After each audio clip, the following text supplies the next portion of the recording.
Assalamualaikum warahmatullahi wabarakatuh.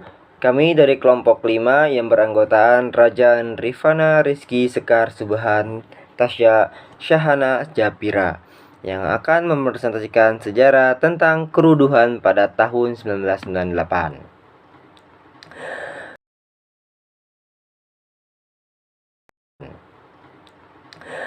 Sejarah Reformasi tanggal 12 Mei tahun 1998. Tragedi Trisakti adalah peristiwa penembakan pada tanggal 12 Mei 1998 terhadap mahasiswa pada saat demonstrasi menuntut Soeharto turun dari jabatannya.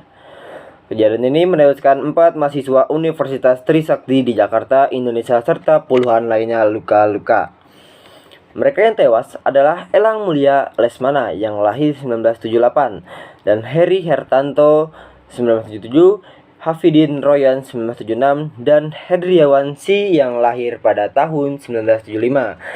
Mereka tewas tertembak di dalam kampus terkena peluru tajam di bagian-bagian vital seperti kepala, tenggorokan, dan dada.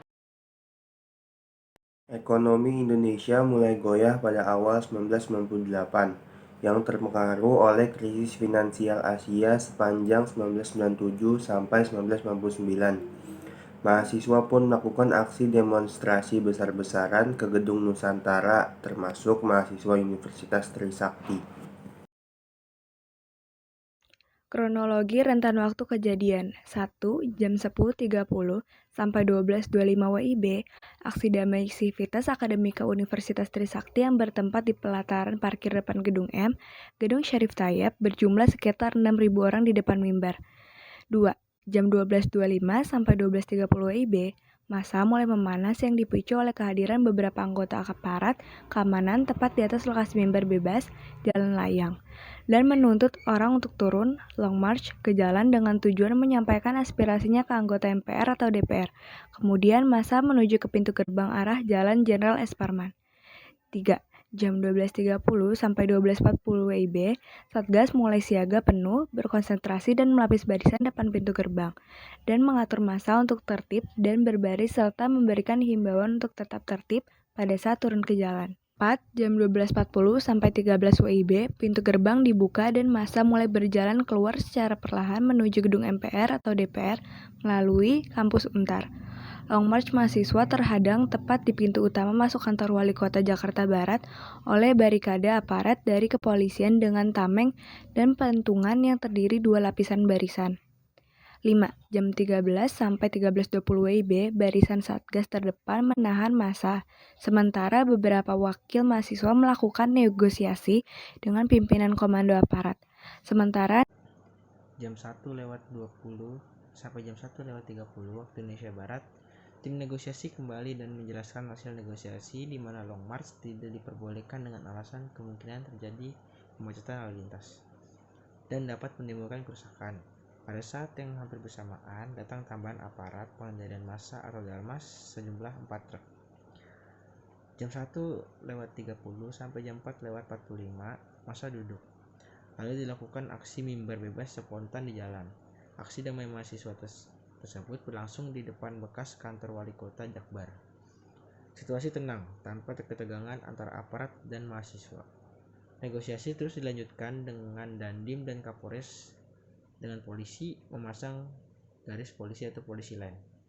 Mahasiswa berjarak sekitar 15 meter dari garis tersebut. Pada jam 4:45 sampai jam 4:55, wakil mahasiswa mengumumkan hasil negosiasi, di mana hasil negosiasi disepakati dengan baik oleh aparat dan mahasiswa sama-sama mundur. Jam 4:55 sampai jam 5 waktu Indonesia Barat, mahasiswa bergerak mundur dengan secara perlahan, demikian pula aparat. Tiba-tiba oknum yang bernama Masud yang mengaku sebagai alumni berteriak dengan mengeluarkan kata-kata kasar dan kotor ke arah massa. Hal ini memancing massa untuk bergerak karena oknum dikira seorang anggota aparat yang menyamar. Oknum tersebut dikejar massa dan lari menuju barisan aparat, sehingga massa mengejar ke barisan aparat tersebut. Hal ini menimbulkan ketegangan antara aparat dan massa mahasiswa. Pada pukul 17.05 sampai 18.30 ketika massa bergerak untuk mundur kembali ke dalam kampus, di antara barisan-barisan aparat ada yang meledek dan menertawakan serta mengucapkan kata-kata kotor kepada mahasiswa, sehingga sebagian massa mahasiswa kembali berbalik arah. Aparat langsung menyerang dengan melakukan penembakan, pelemparan gas air mata, pemukulan, penendangan, dan penginjakan, bahkan melakukan pelecehan seksual kepada mahasiswi. Pada pukul 18.30 sampai 19.00, tembakan dari aparat mulai mereda. Rekan-rekan mahasiswa mulai membantu mengevakuasi korban yang ditempatkan di beberapa tempat yang berbeda menuju RS. Pada pukul 19.00 sampai 19.30, rekan mahasiswa kembali panik karena terlihat ada beberapa orang berpakaian gelap di sekitar hutan atau tempat parkir utama, dan penembak jitu di atas gedung yang masih dibangun. Mahasiswa berlarian kembali ke dalam ruang kuliah maupun ruang omawa ataupun tempat-tempat yang dirasa aman seperti musola, dan dengan segera memadamkan lampu untuk bersembunyi.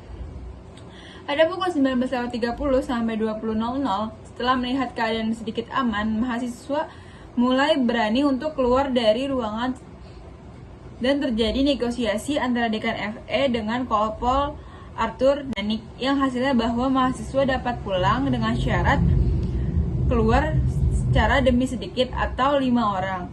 Mahasiswa dijamin akan pulang dengan aman. Pada pukul 20.00 sampai 23.25, walau masih dalam keadaan ketakutan dan trauma melihat rekannya yang jatuh korban, mahasiswa berangsur-angsur pulang. Yang luka-luka berat segera dilarikan ke RS Sumber Waras. Jumpa pers dilakukan, pemimpin universitas anggota Komnas HAM datang ke lokasi. Sekian dari kelompok kami, kurang lebihnya mohon maaf. Wassalamualaikum warahmatullahi wabarakatuh.